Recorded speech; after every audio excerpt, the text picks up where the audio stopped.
Sahabat Monas, pernahkah Anda memperhatikan kenapa anak sangat dekat sekali dengan ibunya, apalagi menjelang tidur? Inilah kekuatan yang ibu miliki, yaitu berupa magnet yang sangat kuat dibandingkan ayah. Ibu memiliki senjata berupa ASI yang tidak dimiliki oleh ayah manapun di dunia ini. Dan itu harus diberikan jika ingin memiliki anak yang mengalami tumbuh kembang optimal. Namun, oleh sebagian orang, peran perempuan sering dianggap enteng. Penghargaan kepada perempuan masih belum sampai pada yang seharusnya. Seorang perempuan yang hanya mengurus anak seolah dianggap enteng. Padahal mengurus anak itulah pekerjaan paling berat. Bahkan menjadi faktor yang membuat para perempuan yang melakoninya bisa mengalami proses penuaan secara lebih cepat dibandingkan laki-laki. Sebab saat mengurus anak, tak terhitung berapa kali harus bangun di tengah malam. Perempuan kehilangan kesempatan untuk tidur pulas dan berkualitas. Gerakan atau suara pelan anak bisa membuatnya bangun untuk memberikan kebutuhan anak, karena ibu memiliki keterlibatan dengan anaknya secara langsung. Sementara laki-laki bisa tetap tidur pulas saat tangisan bayi membahana, padahal lelaki dianggap lebih kuat tenaganya. Penyebab utama minimnya penghargaan kepada peran perempuan dalam mengurus anak adalah paradigma materialis dalam masyarakat.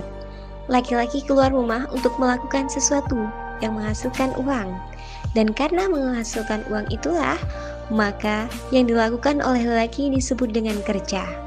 Sementara perempuan karena melakukan sesuatu yang berkaitan dengan anak-anak dan urusan domestik lainnya, seberat apapun tanggungannya, tidak menghasilkan uang, maka hanya dianggap sebagai aktivitas dan rutinitas.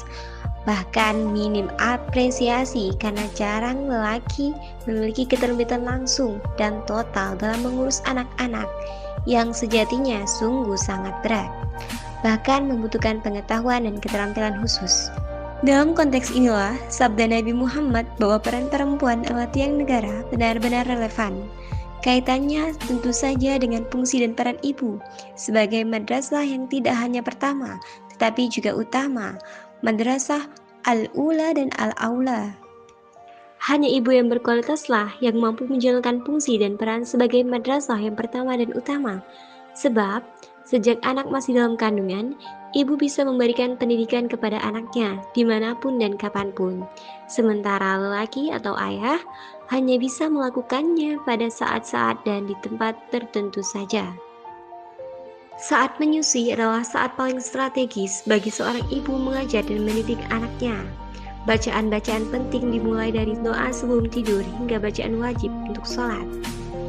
Hal itu bisa selesai dengan baik hanya dengan memanfaatkan waktu anak-anak bergelantung pada ibunya.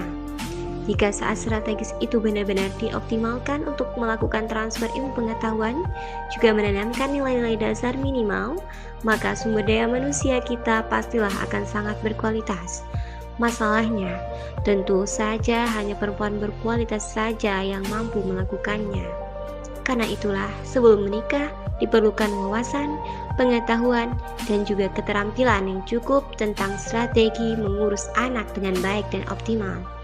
Sebab, ini akan berpengaruh secara langsung dan signifikan kepada kualitas sumber daya manusia di masa mendatang.